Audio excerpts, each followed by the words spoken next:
श्रोता प्रेमियों, मैं राम सागर शास्त्री आप लोगों के समक्ष एक प्रसंग रखने जा रहा हूं, प्रहलाद चरित्र।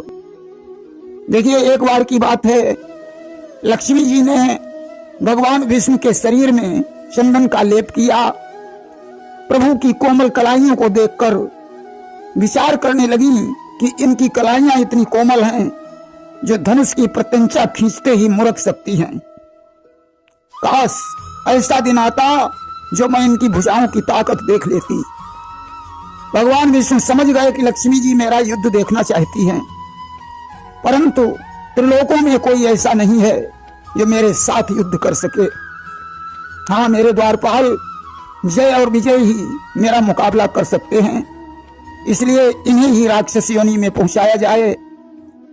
आज भगवान ने अपनी लीला रचाई, जय और विजय को दरवाजे पर लगा दिया और कहा, आज किसी को अंदर मत आने देना। प्रभु की लीलावश ब्रह्मा जी के मानसिक पुत्र सनक, सनंदन, सनातन और सनत कुमार दरवाजे पर आए। द्वारपालों ने उन्हें अंदर नहीं जाने दिया। ऋषियों ने उन्हें श्राप दे दिया कि 3 जन्म तक भूमि पर रहो पिशाच समान, फिर आगे करना नहीं ऋषियों का अपमान। जाओ, तुम राक्षस हो जाओ, और 1 जन्म के लिए नहीं, 3 जन्म तक तुम्हें निशाचर बनना पड़ेगा। आज से यह ध्यान रखना, कभी किसी भी ऋषि का अपमान नहीं करना, अन्यथा तुम्हें सैकड़ों जन्मों तक निशाचर बनना पड़ सकता है। वही जय विजय हिरणाक्ष और हिरणाकश्यप बने। आज वही कथा सुखदेव जी राजा परीक्षित को सुना रहे हैं। सुखदेव जी ने कहा, राजन, भगवान विष्णु के जय और विजय नाम के 2 द्वारपाल थे कि विष्णु के दरबार में रहते थे राजन जय विजय, सनकादिक के साप से वे बन गए निश्चल अजय। सनकादिक के श्राप से जय और विजय निश्चर बनकर कश्यप ऋषि की पत्नी दिति के गर्भ से उत्पन्न हुए। कि एक था हिरणाकश्यप और दूसरा हिरणाक्ष था, वरुण यम शशि और सूरज खा रहे थे जिनसे भय। उनमें से एक का नाम हिरणाकश्यप और दूसरे का नाम हिरणाक्ष था। सारे देवता जिनसे भयभीत रहते थे कि मच गया आतंक जग में उनके अत्याचार का। ऋषि मुनि रोने लगे और हो गए सदग्रंथ लय। सारे संसार में उनका आतंक फैल गया। पूजा पाठ, होम, यज्ञ, हवन आदि कार्यों पर प्रतिबंध लग गया। ऋषि मुनियों को सताया जाने लगा। सदग्रंथों को आग में जलाया जाने लगा। अस्तु भक्तों को दुखी देखकर भगवान ने वाराह का रूप धारण करके हिरणाक्ष को मार डाला। आज हिरणाकश्यप अपने भाई की मृत्यु का समाचार सुनकर दुखी हो गया। विचार करने लगा कि उसने सोचा मानव परिजय साधारण एक समस्या है, पर देवों पर जय पाने को केवल हथियार तपस्या है। मनुष्यों पर तो आसानी से विजय प्राप्त की जा सकती है, परंतु देवताओं पर विजय प्राप्त करने के लिए मुझे तपस्या करनी चाहिए। अस्तु, तपस्या करने के लिए घर से निकल पड़ा। इधर इंद्र दौड़कर बृहस्पति जी के पास पहुंचे और बोले, गुरुदेव, हिरणाकश्यप ये तपस्या में सफल हो गया तो हम देवताओं का जीना हराम हो जाएगा। आज बृहस्पति तोता बनकर उस वृक्ष की डाल पर बैठ गए जिसके नीचे हिरणाकश्यप तपस्या कर रहा था। बृहस्पति ने नारायण नारायण शब्द का स्मरण किया। आज अपने दुश्मन का नाम सुनकर हिरणाकश्यप तोते को मारने के लिए दौड़ पड़ा। बृहस्पति जी अंतर्ध्यान हो गए। हिरणाकश्यप तपस्या छोड़कर घर लौट आया। उसकी पत्नी कयाधु ने उससे पूछा, स्वामी, आप तो तपस्या करने के लिए गए थे, फिर लौट क्यों आए? हिरण्याकश्यप ने कहा, प्रिय, वहां एक तोता आ गया जिसने नारायण नारायण शब्द की रटना लगाई, इसलिए अपशकुन होने के कारण मैं वापस लौट आया हूं। कयाधु ने तोते की बात को बार बार दोहराकर 108 बार हिरण्याकश्यप के मुख से नारायण कहलवाया और उसी रात को कयाधु ने अपने उदर में गर्भ ठहराया, जिससे कालांतर में परम भक्त प्रहलाद का जन्म हुआ। देखिए, रात्रि काल में विश्राम करने के पश्चात हिरण्याकश्यप पुनः तपस्या करने के लिए चला गया। इसने ब्रह्मा जी की घनघोर तपस्या की। ब्रह्मा जी प्रकट हो गए, बोले, वत्स, तपस्या पूर्ण हो चुकी है, कोई वरदान मांगो। हिरण्याकश्यप ने जानते हो क्या वरदान मांगा? कि कुछ अधिक नहीं, बस इतना ही, ऊपर न मरूं, नीचे न मरूं, निसी में न मरूं, दिन में न मरूं, भीतर न मरूं, बाहर न मरूं। उसने कहा, न तो मैं ऊपर मरूं, न नीचे मरूं, न दिन में मरूं, न रात में मरूं, न भीतर मरूं, न बाहर मरूं, न किसी मनुष्य से मरूं, न जानवर से मरूं, तथा न किसी हथियार से मारा जाऊं। यहां तक कि उसने कहा कि जितनी सृष्टि और रची तुम होई, अब हम का मारी न पावई सोई। आपने जितनी सृष्टि की रचना की है उनमें से कोई मुझे न मार सके। ब्रह्मा जी ने ये मस्त कह दिया। ब्रह्मा जी तो अंतर्ध्यान हो गए। अब तो इसने चारों तरफ ऐलान करवा दिया कि आज्ञाधि मेरे शासन में, यज्ञ हो न कोई कीर्तन हो, देवों की जगह मंदिरों में केवल मेरा ही पूजन हो। देवताओं की जगह पर मंदिरों में मेरी पूजा होनी चाहिए। आज स्वयं भगवान बन बैठा। अब तो हाहाकार मच गया। एक दिन की बात है, हिरण्याकश्यप कहीं बाहर चला गया और इंद्र ने उसकी रानी कयाधु को कैद कर लिया। रानी का वध करने के लिए इंद्र ने तलवार निकाली। विचार किया कि रानी गर्भवती है और इसके गर्भ से निशाचर ही तो उत्पन्न होगा, परंतु नारद ने इंद्र को मना कर दिया। कहा, देवराज, इसके गर्भ से परम भक्त बालक उत्पन्न होगा जो अपने पिता के प्रताप को नष्ट कर देगा। देवर्ष आज उसे वेद वेदांत का उपदेश देने लगे। सज्जनों, कुछ दिनों के बाद कयाधु के द्वारा परम भक्त प्रहलाद का जन्म हुआ। प्रहलाद जब कुछ बड़े हुए तो शुक्राचार्य के पुत्र गुरु संड और अमर्क उन्हें पढ़ाने लगे। प्रहलाद राम राम के अलावा कुछ भी नहीं पढ़ रहे हैं। सभी बच्चों से बोले, साथियों, राम का नाम ही सच्ची पढ़ाई है, इसलिए अगर लिखना है तो राम का नाम लिखो और अगर पढ़ना है तो राम का नाम ही पढ़ो। कि राम ही सुमेरिय गाय, राम ही असंतत सुनिय, राम गुण ग्राम ही। अब तो पाठशाला में राम के नाम की ध्वनि गूंजने लगी। गुरुजी ने प्रहलाद को बहुत कुछ समझाया, परंतु प्रहलाद नहीं माने। पकड़कर हिरण्याकश्यप के पास ले आए। हिरण्याकश्यप ने बहुत कुछ समझाया, परंतु प्रहलाद नहीं माने। उन्होंने कहा, पिताजी, यह नाम मरते दम तक मैं नहीं छोड़ सकता हूं। कि छोड़ेंगे ना हम हरि नाम पिताजी, मरते दम तक छोड़ेंगे ना हम हरि नाम पिताजी, मरते दम तक। एक जन्म नहीं अगले जन्म तक, अगले जन्म नहीं 7 जन्म तक, 7 जन्म नहीं जन्म जन्म तक छोड़ेंगे न हम हरि नाम पिताजी, मरते दम तक छोड़ेंगे न हम हरि नाम पिताजी, मरते दम तक। अब तो हिरण्याकश्यप को क्रोध आ गया। उसने रानी कयाधु से कहा, इसे जहर पिलाकर मार डालो। रानी को झुकना पड़ा। प्रहलाद जहर पीकर भी नहीं मरा तो हिरण्याकश्यप ने उसे समुद्र में फेंकवा दिया। कि फेंका समुद्र में मगर वहीं प्रभु ने प्रबंध कर डाला है, जिसका राघव रखवाला है तो कौन मारने वाला है। प्रहलाद फिर भी नहीं मरा तो इसने योगी के द्वारा जहरी नाग को मंगवाकर प्रहलाद को एक कोठरी में बंद करवा दिया। नाग प्रहलाद के गले का हार बन गया।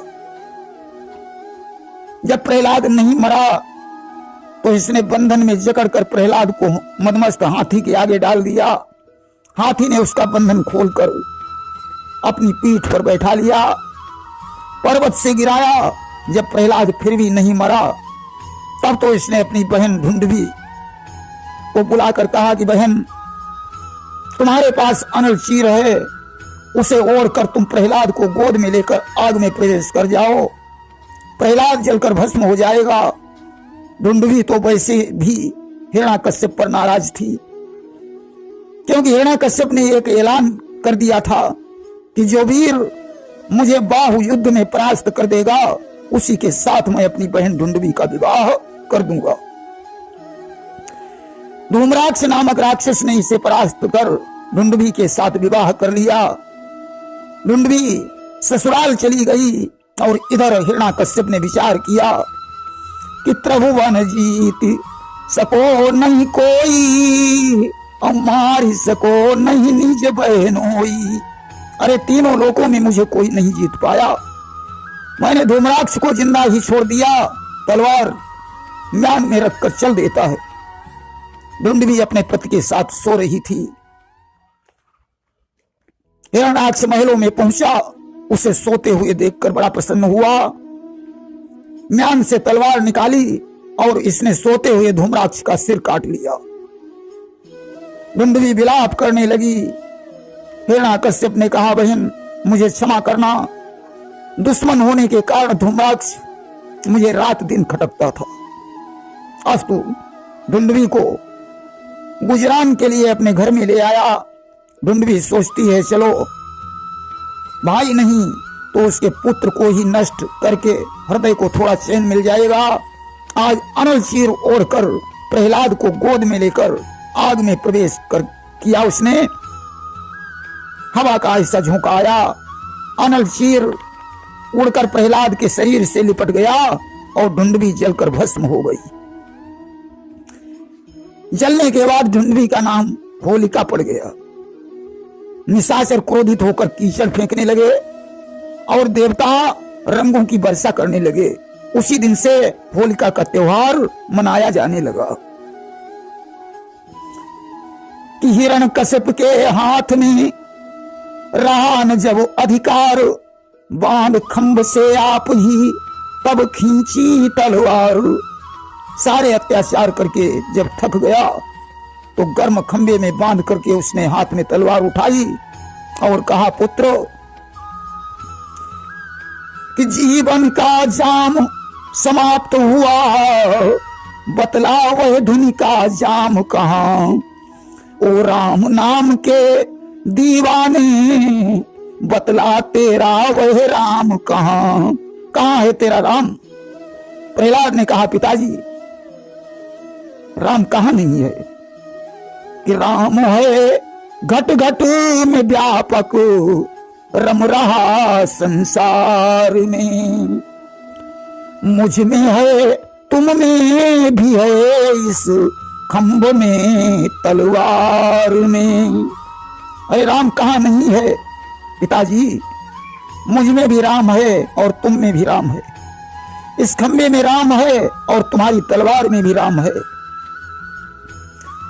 आज हिरण्याकश्यप ने खंभे पर वार किया, नरसिंह रूप धारण करके खंभे से भगवान प्रकट हो गए। हिरण्याकश्यप को गोद में लिटाकर अपने नाखूनों के द्वारा उसका उदर विदीर्ण कर दिया। हिरण्याकश्यप मारा गया परंतु भगवान का क्रोध शांत नहीं हुआ। उस समय लक्ष्मी जी से देवताओं ने कहा, तुम भगवान के पास जाओ, उनके क्रोध को शांत करो। और सुनि कमला कर कानन धारा, अब हम यस कबहु न रूप निहारा। लक्ष्मी जी ने अपने कानों पर हाथ रखकर कहा, मैंने प्रभु का ऐसा रूप कभी नहीं देखा। आज भगवान शंकर ने सर्वावतार धारण किया, जिसमें आधा शरीर हिरण का और आधा सर्व पक्षी का था। 8 पैर थे। उन्होंने भगवान को लपेट लिया और आकाश में लेकर उड़े, बाद में प्रहलाद के पास गिरा दिया। विचित्र रूप को देखकर भगवान को हंसी आई और उनका क्रोध ठंडा हो गया। उन्होंने प्रहलाद के सर पर हाथ फेरा और कहा, पुत्र मुझे क्षमा करना, मेरे आने में बहुत देर हो गई है। वत्स, कोई वरदान मांग लो। प्रहलाद ने कहा, प्रभु मेरे पिताजी ने जीवन भर अधर्म ही किया, फिर भी मैं चाहता हूं कि मेरा पिता नरक में नहीं जाए, उसे स्वर्ग की प्राप्ति हो, उसकी मुक्ति हो जाए। कि यह वर देव और मिटई भव शोका और विमुख पिता पावई परलोका। आज भगवान बड़े प्रसन्न हुए। प्रहलाद ने कहा, प्रभु मुझे दूसरा वरदान दो। कहा, मांगो। कहा, मेरा मन हमेशा आपके चरणों में ही लगा रहे। सज्जनों, भगवान ने एवमस्तु कह दिया। प्रहलाद ने कहा, प्रभु मुझे तीसरा वरदान और दीजिए। कौन सा वरदान? कि मेरी नगरी के समस्त लोग स्वर्ग को जाएं। कि बरती सर मांगम सुख राशि और जाई स्वर्ग सब मम पुरवासी। भगवान ने कहा, वत्स तुम्हारे पिता को तो स्वर्ग प्राप्त ही होगा, परंतु नगर निवासियों में तुम जिसे स्वर्ग में भेजना चाहते हो उसे मेरे साथ भेज सकते हो। प्रहलाद एक बूढ़े कमजोर व्यक्ति के पास पहुंचे। उन्होंने कहा कि तुम भगवान के साथ वैकुंठ चले जाओ। उस बूढ़े व्यक्ति ने कहा, अभी मुझे अपने पुत्र की शादी करनी है, मेरी बहू आएगी, इसके बाद बहू के पुत्र होंगे, मैं ये सब देखना चाहता हूं, इसलिए मैं स्वर्ग नहीं जा सकता हूं। प्रहलाद ने इधर उधर और भी खोज की, परंतु कोई स्वर्ग जाने को तैयार नहीं हुआ। तो प्रहलाद ने सोचा, मनुष्यों में तो स्वर्ग कोई नहीं जाना चाहता है, चलो पशुओं से पूछ लेते हैं। उन्होंने एक बीमार सूकर से कहा, भैया तुम वैकुंठ चले जाओ। उसने कहा कि मैं अपनी पत्नी सूकरी के साथ वैकुंठ चल सकता हूं। सूकरी ने कहा, एक बात बताओ, वैकुंठ में क्या विष्ठा खाने को मिलेगी? प्रहलाद ने कहा, अरे मूर्ख, वहां अच्छी अच्छी चीजें, 56 प्रकार के व्यंजन आपको मिलेंगे, परंतु विष्ठा नहीं मिलेगी। सूकरी ने कहा, तो हम लोग वैकुंठ नहीं जाएंगे। प्रहलाद वापस लौट आए। भगवान ने कहा, प्रहलाद जो जीव जिस योनि में है वह उसी में मगन है, वैकुंठ कोई जाना नहीं चाहता है, इसलिए सभी जीव अपने अपने कर्मों से वैकुंठ या नरक में जाएंगे। प्रहलाद से 3 भाई और बड़े थे, ह्राद, अहलाद और सहलाद। इनकी एक बहन भी थी जिसका नाम था सिंघिका, जिसका विवाह विप्रचित्ति से हुआ था, जिसके द्वारा राहु का जन्म हुआ था। भगवान ने सोचा, तीनों भाइयों को छोड़कर अकेले प्रहलाद ही भक्त है, अतः प्रहलाद को पिता के सिंहासन पर बैठा दिया और भगवान अंतर्ध्यान हो गए। प्रहलाद शासन चलाने लगे। काफी दिनों के बाद एक दिन प्रहलाद रेवा नदी में स्नान करने गए। वहां इनकी भेंट दत्तात्रेय से हो गई। प्रहलाद ने पालकी से उतरकर दत्तात्रेय को प्रणाम किया। उन्होंने प्रहलाद को आशीर्वाद दिया। प्रहलाद ने कहा, मुनिवर, आपको भोजन वस्त्र की कोई चिंता नहीं है, फिर भी आप इतने मोटे ताजे और प्रसन्न दिखाई पड़ रहे हैं। मुझे राजा बनकर भी सुख नहीं दिखाई पड़ रहा है। दत्तात्रेय ने कहा, प्रहलाद सत्य कहते हो। राजा सोचता है कि महाराजा सुखी होगा, महाराजा सोचता है कि इंद्र को सुख अधिक होगा, परंतु यहां कोई सुखी नहीं है। धन से सुख नहीं प्राप्त होता है। कि नहीं जग सुख संतोष समाना और 24 गुरु करिया हम जाना। मैंने 24 गुरु करके यह शिक्षा प्राप्त की है कि संतोष से बड़ा कोई धन नहीं है। प्रहलाद ने कहा, मुनिवर आपके 24 गुरु कौन कौन से हैं? बताया, सुनो कि प्रथम ही गुरु पृथ्वी कौकीना और जाते क्षमा शांति गुण लीना। पहला गुरु हमने पृथ्वी को बनाया,